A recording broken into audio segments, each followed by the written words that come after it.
출애굽기 묵상 62번째 시간입니다.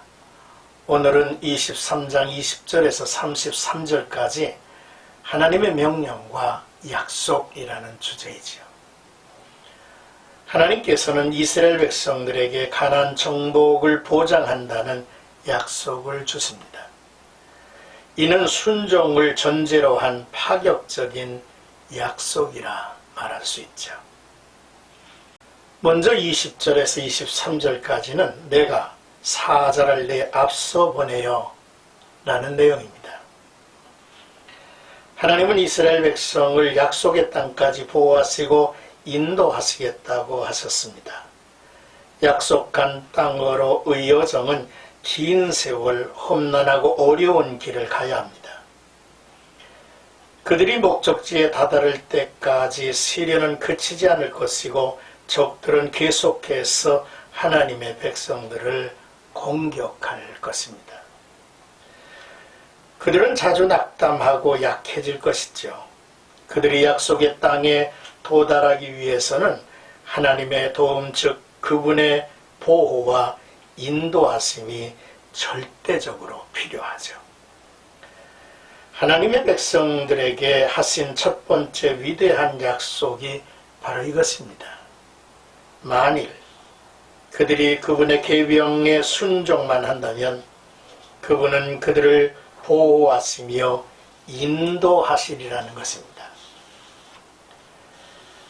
하나님이 앞서 보내시겠다는 사자는 천사, 특별히 세우신 사자를 의미하기도 하죠. 21절의 말씀을 보면 모세, 여호수아, 예수 그리스도를 떠오르게 합니다. 첫째로 하나님은 이스라엘에게 사자의 말을 청정하라, 노엽게 하지 말라, 내 이름이 그에게 있도다라고 말씀을 하시죠. 둘째로 이스라엘이 순종하면 내가 내 원수에게 원수가 되고 내 대적에게 대적이 될지라 하셨습니다. 하나님이 나아가서 맞서 싸워주시겠다는 내용이죠. 셋째로 하나님의 사자가 너를 가나안 땅 그 안에 있는 부족으로 인도하고 하나님은 그 족속을 끊으리라 하셨습니다. 놀라운 하나님의 약속 아닙니까? 이제 24절에서 26절까지는 내 하나님 여호와를 섬기라 라는 말씀입니다. 하나님이 앞서 주시고 대적과 싸워 주신다고 할 때에 이스라엘에게 중요한 것은 순종하는 것과 하나님만을 섬기는 일입니다. 먼저 너는 그들의 신을 경배하지 말며 섬기지 말며 그들의 행위를 본받지 말고 그것들을 다 깨트리며 그들의 주상을 다 부수라고 명하셨습니다. 그리고 내 하나님 여호와를 섬기라 명하셨죠. 그리하면 하나님의 약속 또한 분명히 말씀해주고 있습니다.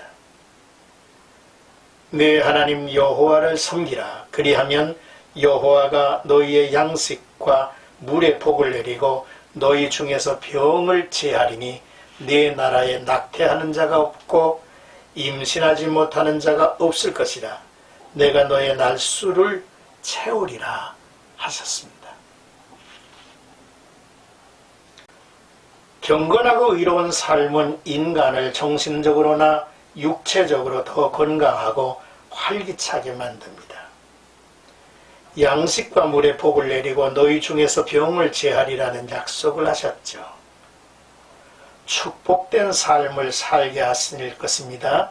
우리의 필요는 오직 하나님에게서만 충족될 수 있기 때문이죠. 마태복음 6장에 보면 너희는 먼저 그의 나라와 그의 의를 구하라. 그리하면 이 모든 것을 너희에게 더하시리라 하셨습니다. 그리고 하나님의 약속은 번성하고 장수하게 하시겠다는 것입니다. 내 나라에 낙태하는 자가 없고 임신하지 못하는 자가 없을 것이라 내가 너희 날수를 채우리라 하신 거죠. 이 명령은 오늘날도 성도들에게 동일하게 적용되는 말씀입니다.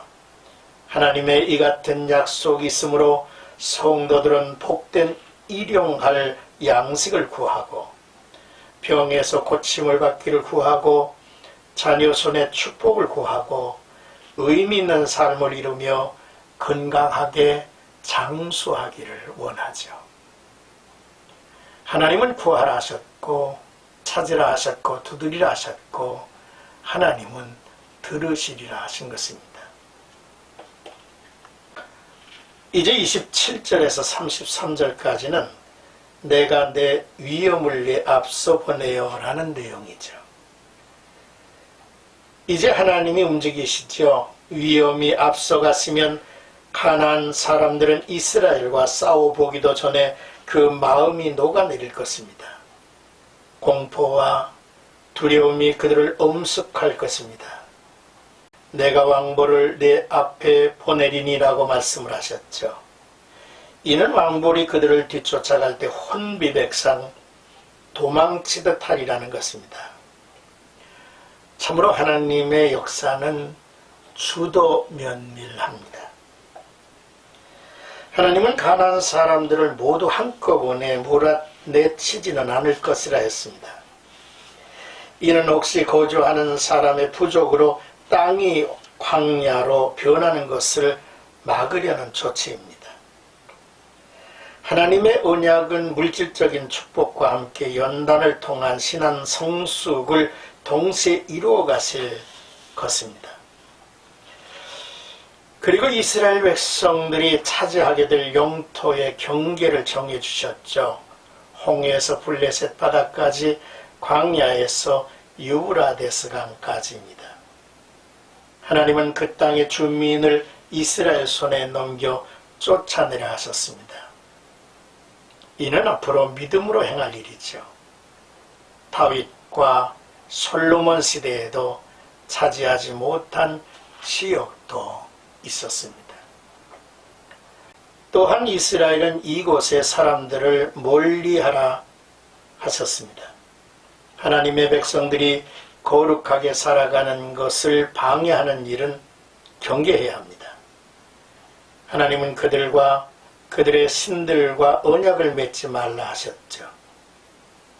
하나님께서 이방 민족을 제거하시는 가장 큰 이유는 그들의 유혹을 받아 이스라엘이 죄를 범하는 것을 막기 위해서라 하셨습니다. 오늘의 귀한 말씀을 통해서 우리는 하나님께서 이스라엘이 가나안을 향해 갈 때에 또 가나안 이제 여러 부족과 맞설 때에 하나님이 앞서 사자를 보내시겠다고 하신 말씀을 들었습니다. 그러므로 너희는 하나님의 사자, 하나님의 말씀에 전폭적으로 순종하고 하나님만을 섬기라 명하신 거죠. 뿐만 아니라 여호와의 위엄이 우리들의 역사 속에 나타날 때에 인간은 그 앞에서 도망치듯 할 것입니다. 모든 일에 하나님의 임재와 하나님의 출현이 얼마나 필요한 것인가를 신앙인들은 알고 있죠. 그러므로 우리 생가 가족들은 오늘도 하나님께서 이 땅에 임하시고 우리의 삶 속에 역사하시기를 간절히 소망하고 우리가 이 세상에서 구별된 거룩한 삶을 살아가는데 우리가 전심을 다해야 할 것입니다. 오늘도 생가 가족 여러분들의 복된 하루가 이어지기를 주의 이름으로 축복합니다.